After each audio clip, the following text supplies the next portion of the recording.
kusa da kwalejin Umaru Ali Shinkafi da ke Sokoto. Domin neman ƙarin bayani ku kira 0703889594 ko 0803583425 ko ku tura saƙon email zuwa ga kchsd2027@gmail.com. Kada ku bari wannan dama ta wuce ku gina makomarku a fannin kimiyyar lafiya tun daga yau. Sanarwa magatakardan kwalejin Khalifa ta kimiyyar lafiya da fasaha Sokoto.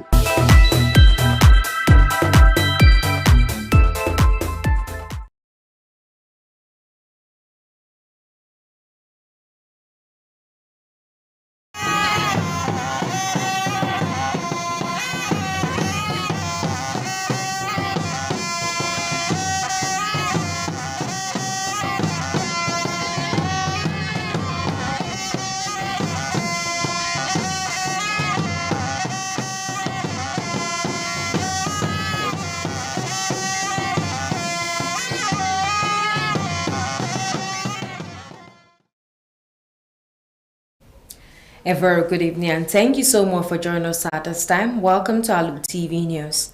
Today is Thursday, 6th August 2026, which is equivalent to 22nd Safar 1448 after the Hijrah of Prophet Muhammad, peace be upon him. Amin. My name is Hafsa Muhammad Kabir with the news. First, the headlines. Sokoto State and Ministry of Lands and Housing reaffirms its commitment to quality infrastructure as the Commissioner inspected ongoing road construction in Kasarawa and the 500 new unit city housing estate. Sokoto State Government announces the clearance of 3.5 billion naira inherited examination debts as it engaged secondary school principals on strategies to improve the quality of education across the state. Sokoto Central Zonal Local Government Project Monitoring and Verification Committee inspects ongoing and completed projects in Silami local government area, commending the council's commitment to infrastructure development. This and more coming up shortly. Stay with us.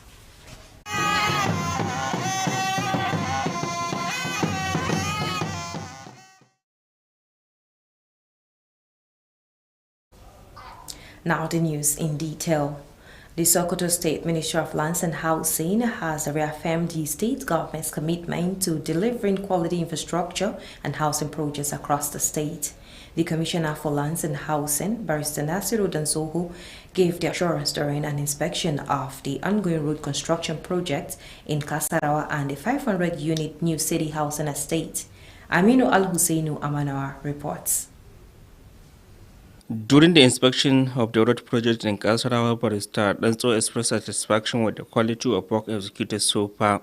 He noted that the project was progressing in line with the required engineering standards, but observed that the phase of work was slower than expected. On the southern bypass, if you observed, we have seen that the contractor has not been off and doing, even though we appreciate the quality of the job, but the speed is very poor. Is moving very sluggish. I think we are going to write that formally and inform him so that he will improve. The Commissioner called on the contractor to intensify effort by deploying additional manpower and equipment where necessary to ensure the project was completed within the agreed time frame. He stressed that the timely completion of the road will improve transportation, stimulate economic activities, and enhance access for residents of the area. As part of the inspection tour, Barrister Dansoho also visited the new city housing estate, where he assessed the ongoing construction of 500 housing units. He commended the contractor for maintaining the high construction standards and complying with the approved specifications. But if you look at what we have seen, the staff that we are expected to see here undertaking various aspects of the constructions certainly is very poor. So we call on all the two sides visited, the roads and the housing estate here, to improve so that we will be able to deliver these houses and the road as at when due.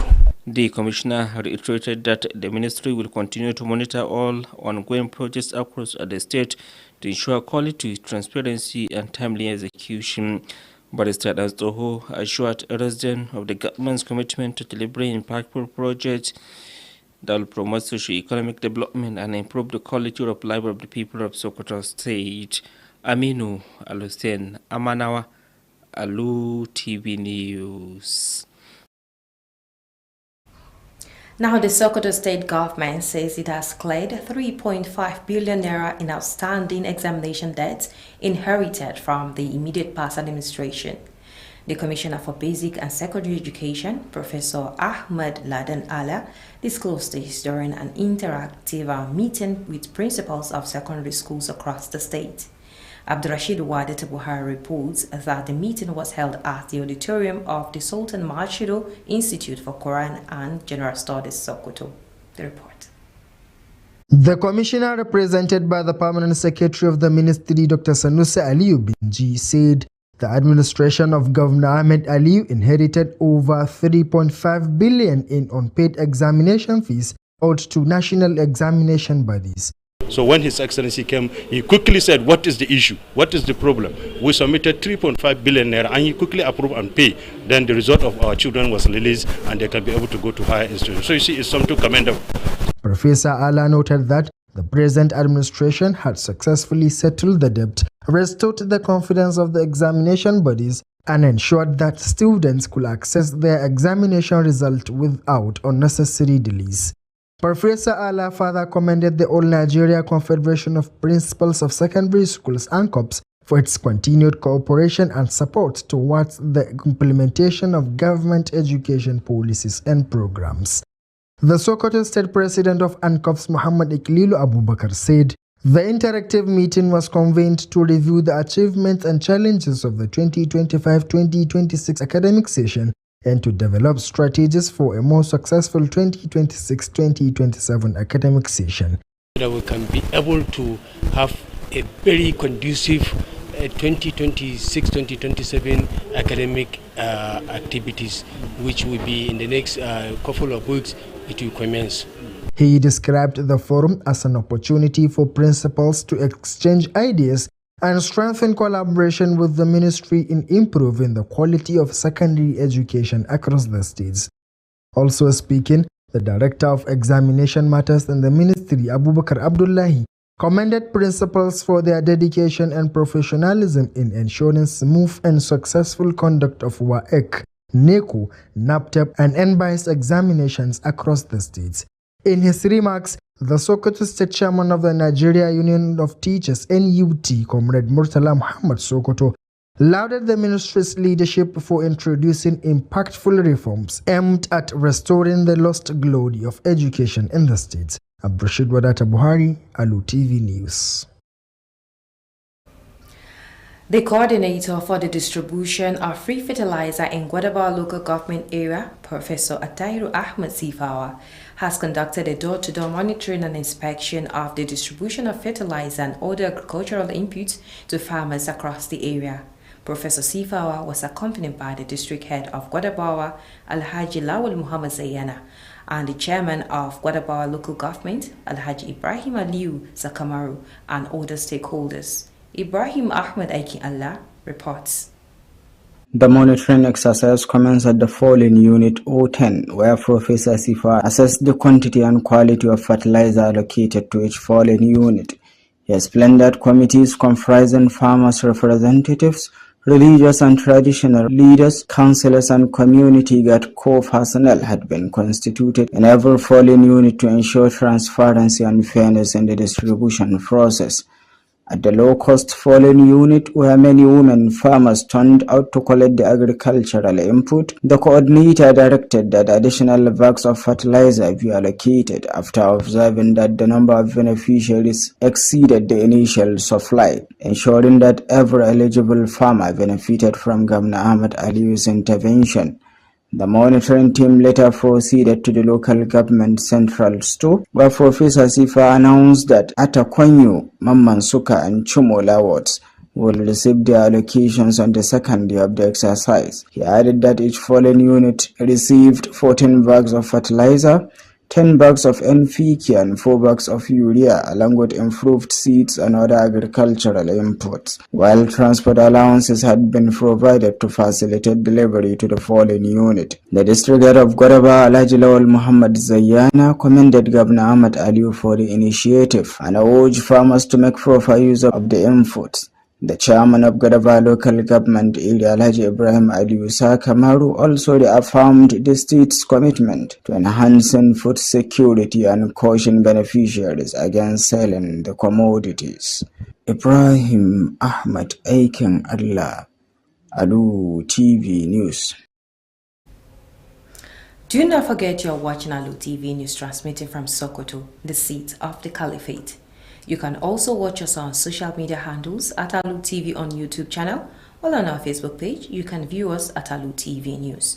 You can also download our mobile application on the Play Store by searching Alu TV and watch our previous programs or just live while the program is running. Or visit our website at www.alutv.ng for the latest news and updates.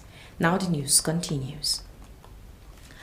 The Sokoto Central Zonal Local Government Projects Monitoring and Verification Committee has continued its inspection tour with a visit to Silami Local Government area to assess ongoing and completed projects executed by the council.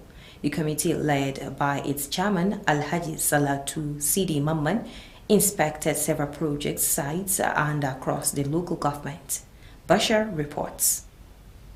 On the arrival, the chairman of the committee, Alhaji Salatu Sidi Mamman, said the visit was part of the committee's mandate by the Sokoto state government to supervise, monitor and verify the ongoing and completed projects executed by local government councils within the zone.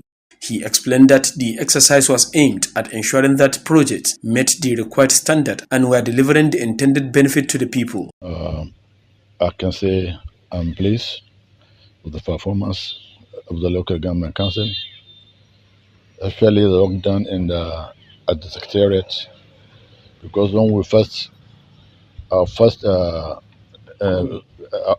first inspection, it was terrible. There's nothing to write home about. Everything was deliberated. The committee expressed satisfaction with the renovation of palace of the district head of Silami, describing the project as a demonstration of the council's respect for traditional institutions. Alhaji Salatu Sidi Mamman further commended the Silami Local Government Council for acquiring a parcel of land and developing it into a public cemetery, describing the initiative as a commendable step toward improving community infrastructure.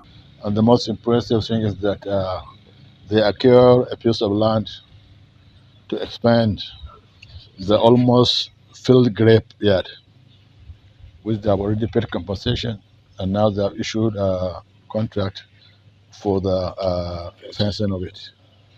And also they are planning to bring water supply to the area. That one too is recommendable. He urged the council to sustain the tempo by initiating and executing more people-oriented projects. According to him, one of the major priorities of the administration of Governor Ahmad Aliyu Sokoto is to ensure that people continue to enjoy the dividends of democracy through meaningful developmental projects. Projects inspected during the visit included the construction of the entrance gate to the Silami Local Government Secretariat, the upgrading of the cemetery in Silami Town, the renovation of District Head's Palace, and other ongoing projects. Members of the committee who participated in the inspection included Alhaji Musa Abdullahi Gubir, Engineer Abdul Qadir Jilani Wurnu, Alhaji Abubakar Alhaji, Alhaji Muhammad Gidadi Shuni, and the Secretary of the committee, Bashar Umar Abubakar. Bashar Sudangi, Alu TV News. Away to the sports desk now, where the APC Youth Stakeholders Traditional Boxing Tournament continued in Sokoto State on Wednesday with thrilling opening bouts, as fighters representing different states of the Federation began competing following the official presentation contestants. Ibrahim Wada reports.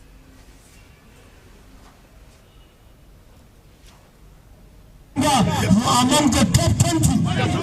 You are among the top 20.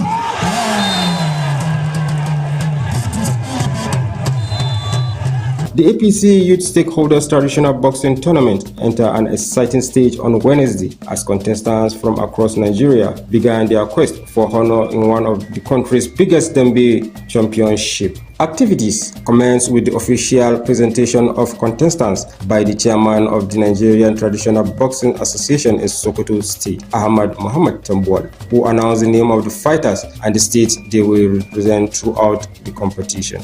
Following the presentation, the tournament moved into competitive action with two thrilling opening contests. The first bout featured Shagon Kosilaye representing Delta State against Audun Tunga of Ebonyi State. The contest was fairly fought across all 3 rounds, with neither boxer able to establish a clear advantage. After the bout ended in a draw, the winner was decided through the traditional yes or no selection process. Audun Tunga picked yes, securing a victory for Ebonyi State. Audun Tunga, Ebonyi.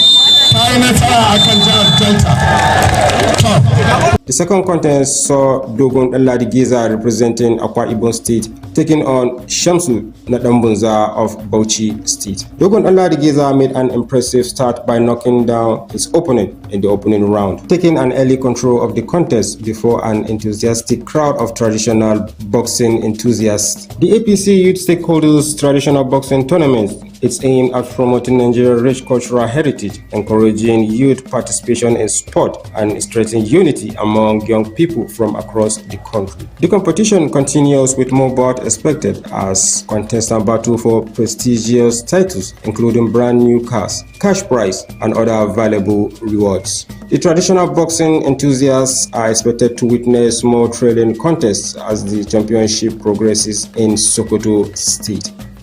Reporting for Alu TV News, I am Ibrahim Wada.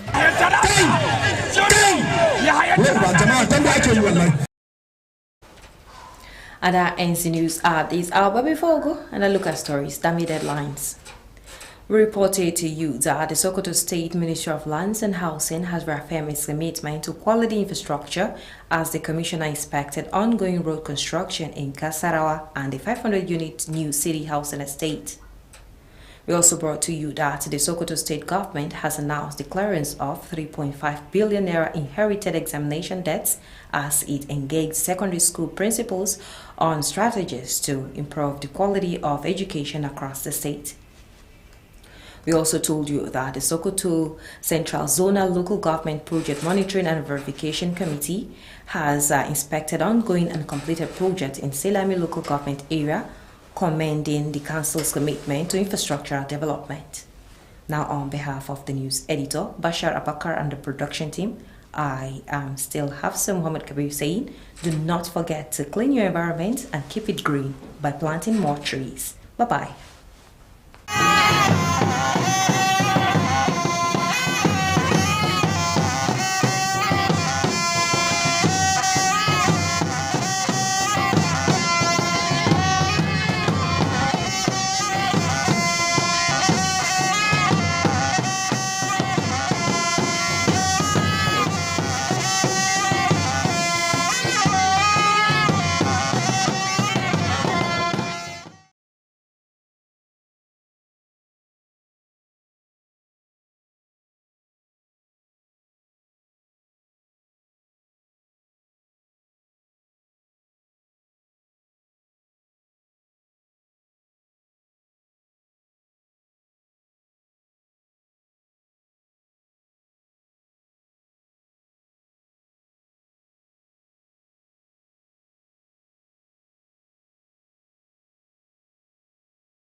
ma'aikatar filaye da gidaje ta jihar sokoto ta sake nanata kudurin da take da shi wajen ganin an aiwatar da ayyuka masu inganci a daidai lokacin da kwamishinan ma'aikatar ya duba aikin kwalta kazalika da gina wato gidaje 500 da yanzu haka suke gudana a garin Kasarawa.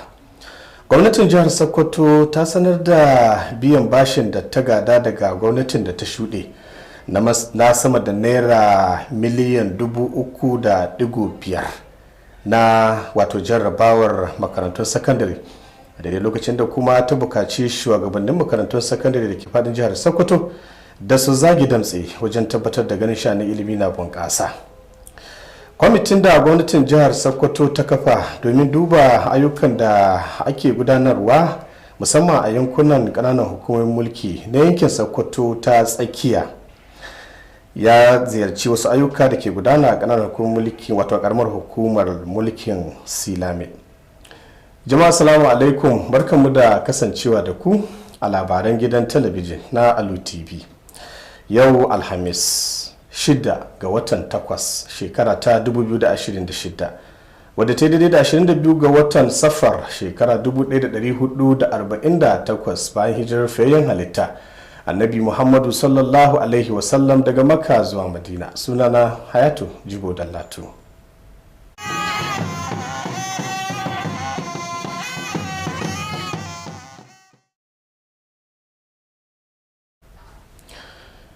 Ma'aikatar filaye safiyo da kuma gidaje ta jihar Sokoto ta sake nanata kudurin da take da shi wajen ganin ana aiwatar da ayyuka masu inganci musamman ma dai a lokacin da wato kwamishinan ma'aikatar ya kai ziyarar duba ayyuka a wato titin da ke gudana yanzu haka da kuma wasu gidaje guda 500 da gwamnatin jihar Sokoto ke gudanarwa a garin Kasarawa.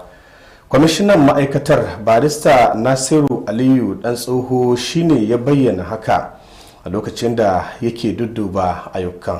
Wakilinmu Aminu Alhussaini Amanawa yana tare da ayarin nasa kuma ga abin da ya aiko mana.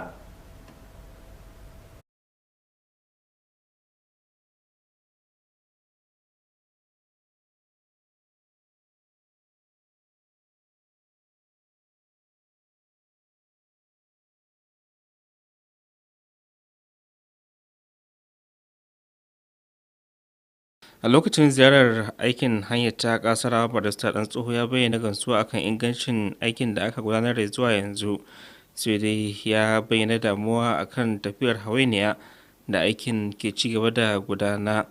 Abin da muka gani ga dukkan hanyoyi da kuma waɗannan gidaje kamar da kake gani hanya dai mun gamsu kwarai da aka tsara da kuma yadda aka shimfiɗa ta, amma gaskiya aikin baya tafiya da gudu kamar yadda muka bukata a tafi da shi, so za mu rubuta mashi dan kwangilat mu gaya mishi shakuwa mu domin a hanzarta a ƙara aiki. Kwamishina da haka ya buƙaci 'yan kwangilan da su ƙara matsakaimi ta hanyar ƙara girki jami'ai da ma kayan aiki domin ganin cewa an kammala aikin cikin lokaci. Haka ma duk yayin ziyarar kwamishinan ya kai ziyara a rukunin gidaje na New City Housing Estate domin duba yadda aikin gidajen nan 500 ke tafiya. A lokacin ziyarar kwamishinan ya yaba wa dan kwangilar akan kokarin ganin an bi doka da ka'idojin aikin da bana cewa ma'aikatar za ta ci gaba da saka ido akan dukkanin aikan da ake gudanarwa domin tabbatar da inganci, tsari da ma kammala aikan cikin lokaci. Su ma in ka lura aiki ya tafi lafiya lau, akwai inganci mun lura da hakan nan, amma dai gaskiya da aikin ke tafiya yana tafiya kamar hawainiya, babu sauri da kuma ma'aikatan da ya kamata a isko ga wuri domin nuna cewa aikin na tafiya kamar da ya kamata. Barista dan tsohuwa da haka ya ba wa al'umma tabbacin cewa gwamnati za ta yi kokari na ganin ta samar da aiki mai inganci musamman na rukunin gidajen domin bunƙasar tattalin arzikin al'umma da ma jihar Sokoto baki ɗaya. Ƙashar rahoton kenan. Aminu Alhussain Amanawa, labarun Alu TV. Gwamnatin jihar Sokoto ta sanar da biyan bashin da ta gada daga gwamnatin da ta shuɗe, musamman na sama da naira miliyan 3.5, musamman ma dai domin biyan kudaden jarrabawar makarantun sakandare. Kwamishinan kula da ma'aikatar ilimin wato sakandare ta jihar Sokoto Farfesa Ahmad Ladan Ala shine ya bayyana haka lokacin da yake wato ganawa da shugabannin makarantun sakandare daban-daban da ke fadin jihar Sokoto. Wakilin Abdulrashid Wadatu Buhari ya bamu labarin cewa wannan ganawar dai an gudanar da ita ne a ɗakin taro na makarantar haddar alkur'ani da sauran ilmumuka ta sarkin musulmi Muhammadu Macido da ke Sokoto. Gashi ɗauki da cikin rahoton nasa. Kwamishinan ilimin bai ɗaya na jihar Sokoto wanda ya samu wakilcin babban sakataren ma'aikatar Dr. Sanusi Aliyu Binji ya ce gwamna Ahmed Aliyu ya tarar da bashin sama da naira biliyan 3.5 na kudaden jarabawa da ake biya bashi. daga hukumomin jarabawa na ƙasar Najeriya. Ya ce gwamnatin Ahmed Aliyu ta samu nasarar biyan bashin baki ɗaya, lamarin da ya ƙara jaddada amincewar hukumomin jarabawa da gwamnatin jihar Sokoto, tare da tabbatar da cewa ɗalibai na samun sakamakon jarabawarsu a cikin lokaci ba tare da wani tsaiko ba. Babu karamin lokacin kararre ne yanzu da na fara zayana maka muna kai gobe domin mi ya biya bashi da an ka rike na waye ɗayan mu da neko da naptec wajen 3.5 billion naira ya biya an saka man yaran mu karatu kudin resort din su na makaranta kuma wanga bashin na waccan gwamnati ne da ta wuce don haka muna godiya gare shi kwarai. Farfesa Ala ya yabawa kungiyar shugabannin makarantun sakandare ta Najeriya a jihar Sokoto ANCOPS bisa ga ci gaba da bayar da haɗin kai wajen aiwatar da manufofi da ma shirye-shiryen gwamnati musamman na fannin ilimi. Shugaban kungiyar ANCOPS na jihar Sokoto Muhammad Ikililu Abubakar ya ce an gudanar da wannan taron ne domin yin bita bisa ga nasarori da kuma kalubalen da aka fuskanta a zangon karatun shekarar 2025 da 2026. tare da kuma samar da sababbin dabaru da tsare-tsaren da za su tabbatar da ingantacciyar nasarar karatun shekarar 2026-2027. In ka dibi irin yadda gwamnatin jihar Sokoto ke sa kuɗi wajen ilimi, so ya kamata mu kama a matsayin mu na shugabanni mu tsaye mu ga cewa lalle wa'annan kuɗin da Ministry of Education da gwamnatin jihar Sokoto kashe mai justifying ɗinsu don mu mai da martaba ilimi kamar wanda ake da jihar Sokoto. Ya kuma ƙara da cewa taron na da nufin ƙara baiwa shugabannin makarantu damar ƙara samun ilimi da ma ƙarfafa haɗin gwiwa da ma'aikatar ilimi domin ƙara inganta sha'anin ilimi musamman a matakin sakandare a faɗin jihar Sokoto. Shi ma daraktan harkokin jarabawa na ma'aikatar ilimi da yake nasa jawabi Abubakar Abdullahi ya yabawa shugabannin makarantu kan jajircewa da kuma ƙwarewar da suke nunawa musamman wajen tabbatar da gudanar da jarabawoyin WAEC, NECO, NAPTEP da ma 'yan bias a cikin tsari da kuma nasara a faɗin jihar Sokoto. Shugaban ƙungiyar malaman Najeriya reshen jihar Sokoto, Comrade Murtala Muhammad Sokoto, ya yabawa shugabannin ma'aikatar ilimi bisa ga samar da sauye-sauye masu inganci waɗanda suke da nufin farfaɗowa da martabar ilimi da jihar Sokoto. Abdulrashid Wadata Buhari, labaran Alu TV. Shugaban kwamitin raba taki na gwamnatin jihar Sokoto kyauta ga manoma a karamar hukumar mulkin Gwadabawa, Farfesa Attahiru Ahmad Sifawa, ya sanya ido tare da dudduba yadda aikin ke tafiya na tabbatar da ganin manoma sun amfana da takin da gwamnatin jihar Sokoto ta samar, kazalika da sauran kayayyakin amfanin gona. A lokacin dudubawar dai Farfesa Sifawa yana tare ne da rakiyar sarkin gobir na Gwadabawa Alhaji Lawal Muhammad Zayyana, kazalika da shugaban karamar hukumar mulkin Gwadabawa Alhaji Ibrahim Aliyu Sakamaru da dai sauransu. Ibrahim Ahmad aikin Allah ya haɗa mana wannan rahoto. An dai fara aikin zagayen ne kan rabon taki daga rumfar zaɓe ta Otan, inda Farfesa Tahiru Ahmad Sifawa ya duba yawa da kuma ingancin takin da aka ware wa kowace rumfar zaɓe.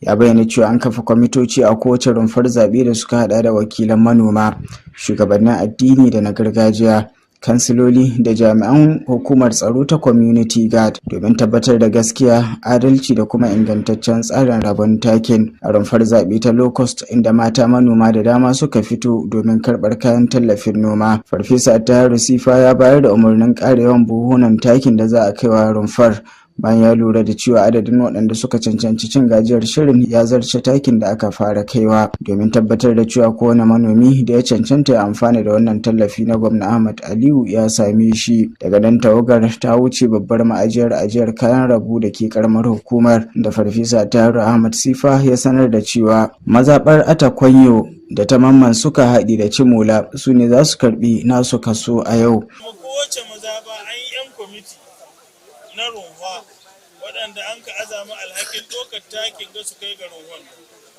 Yan an tai za su haɗu da sauran jama'a a tsaya cikin natsuwa a hidda takin nan a raba daidai a ba kowa.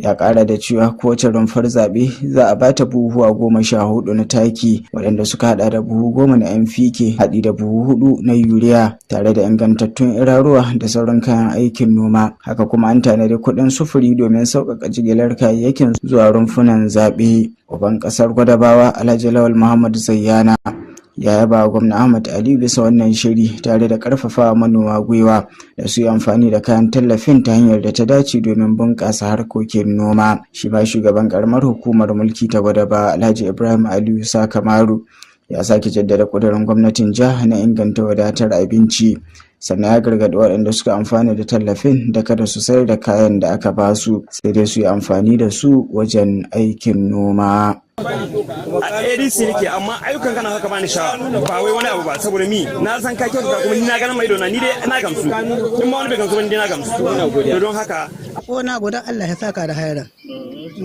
kuma Allah shi mun zabi abin da ya zama alheri Allah ya taimaka. Ibrahim Ahmad aikin Allah, labaran Alu TV. Kada ku shafa, kuna kallon labarun ne daga nan gidan talabijin na Alu TV da ke zo muku a Sokoto birnin Shehu, cibiyar daular Usmaniya. Za ku iya kallon mu a shafuffukanmu na sadarwa na zamani, musamman ma dai a YouTube, yayin da kuma za ku iya kallon labaran da muke kawo muku kai tsaye a shafinmu na Facebook. Haka zalika za ku iya sauke dukkanin manhajoji a wayoyinku na salula domin kallon shirye-shiryen da muke gabatarwa waɗanda muka naɗa, kazalika da waɗanda suke tafiya a halin yanzu. Labaran za su ci gaba. Kwamitin da gwamnatin jihar Sokoto ta kafa domin duba ayyukan da ƙananan hukumar mulki ke gudanarwa a yankin Sokoto ta tsakiya ya kai ziyara a ƙaramar hukumar mulkin Silame domin ganin yadda ayyukan da ƙaramar hukumar mulkin ke aiwatarwa. Kwamitin da yake ƙarshen jagorancin Alhaji Tsalhatu Sidin Mamman wato ya dudduba ayyuka da dama waɗanda ƙaramar hukumar mulkin ke gudanarwa. Bashar Sodangi ya haɗa mana wannan rahoto. Shugaban kwamitin Alhaji Tsalhatu Sidin Mamman ya bayyana cewar ziyarar na daga cikin aikin da gwamnatin jihar Sokoto ta ɗora wa kwamitin na sanya idanu, bibiya da kuma tantance ayyukan ci gaba da ƙananan hukumomi suke aiwatarwa da ma waɗanda aka kammala a faɗin yankin.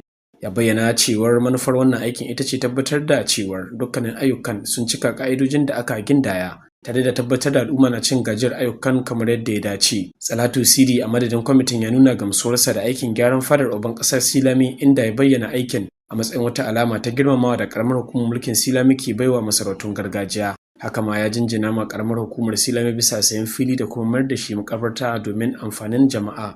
Yana mai bayyana wannan matakin a matsayin abin yabawa da ake bukata a cikin al'umma.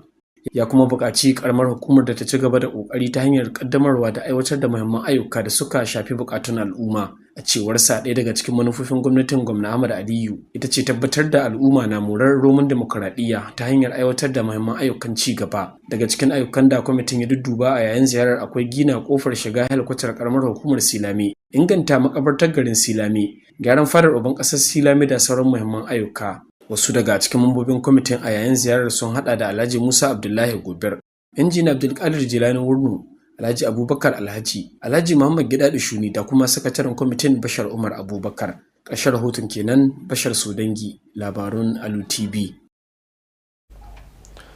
Matasan jam'iyyar APC musamman waɗanda suke fafatawa a gasar damben hannu ta gargajiya yanzu haka dai sun soma gudanar da wannan gasar a jihar Sokoto, inda wakilai daga jihohi daban-daban suka shigo domin a fafata da su domin ganin sun samu nasara.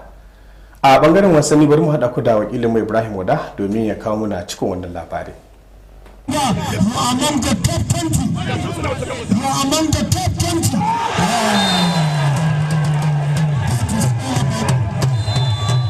Gasar damben masu ruwa da tsaki na matasan jam'iyyar APC ta shiga wani mataki mai ƙayatarwa a ranar Laraba, yayin da 'yan dambe daga sassa daban-daban na Najeriya suka fara fafatawa domin neman kambun gasa a ɗaya daga cikin manyan gasannin damben gargajiya a ƙasar. An fara gudanar da shirye-shirye ne da gabatar da 'yan dambe a hukumance daga hannun shugaban kungiyar dambe ta gargajiya ta Najeriya reshen jihar Sokoto Ahmad Muhammad Tambuwal, wanda ya sanar da sunayen mahalarta gasan tare da jihohin da za su wakilta a dukkan tsawon gasar. Daga gehen gurmana zai buga mai bonyi, bahago alikawoji zai buga mai nasarawa, dogon bahagon zayyana kana naija, dan kansila karami yana Benue, bahagon rambo anambra. Bayan gabatarwa aka shiga fafatawar gaske inda aka fara da damben buɗe gasa guda biyu masu ƙayatarwa. Damben farko ya haɗa da Shagon Kosilaye mai wakiltar jihar Delta da Audun Tunga mai wakiltar jihar Ebonyi. An gwabza dambe cikin kwazo har zuwa zagaye uku ba tare da ɗaya daga cikinsu ya samu cikakken rinjaye ba. Bayan an tashi kunnen doki, an yanke hukuncin zakara ta hanyar zaɓin gargajiya na A ko A'a, inda Audun Tunga ya zaɓi A, lamarin da ya bashi nasara tare da baiwa jihar Ebonyi maki. Audun Tunga, jihar Ebonyi ta yi nasara akan jihar Delta.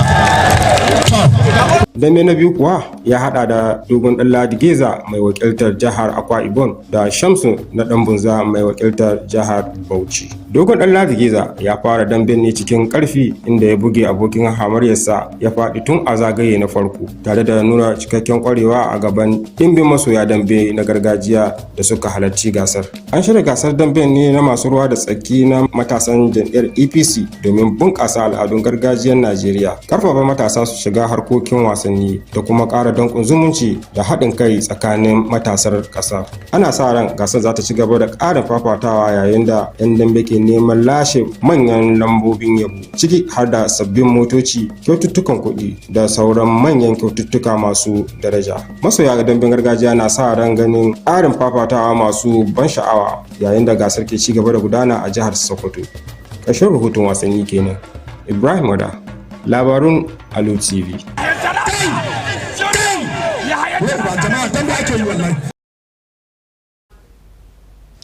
To an gaishe ka Ibrahim Wada da labaran wasannin da ka kawo mana, kuma da labarin wato da rahoton naka ne muka zo ƙarshen labaran, amma kafin na sallama da ku bari na sake so muku su daga cikin muhimman kanunsu.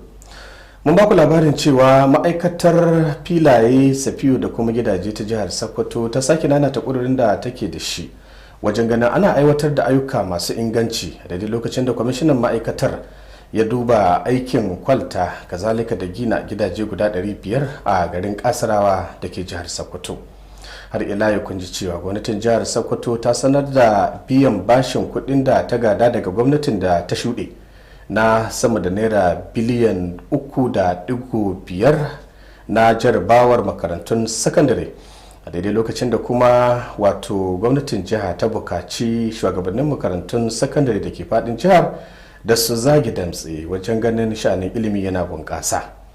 Da ƙarshe kuwa kun ji cewa kwamitin da gwamnatin jihar Sokoto ta kafa domin duba ayyukan da ƙananan hukumar mulki ke gudanarwa a yankin Sokoto ta tsakiya ya ziyarci ƙaramar hukumar mulkin Silame, inda kuma ya jinjina musu dangane da fafatukar da suke yi wajen ganin an aiwatar da ayyuka ga al'ummar yankin.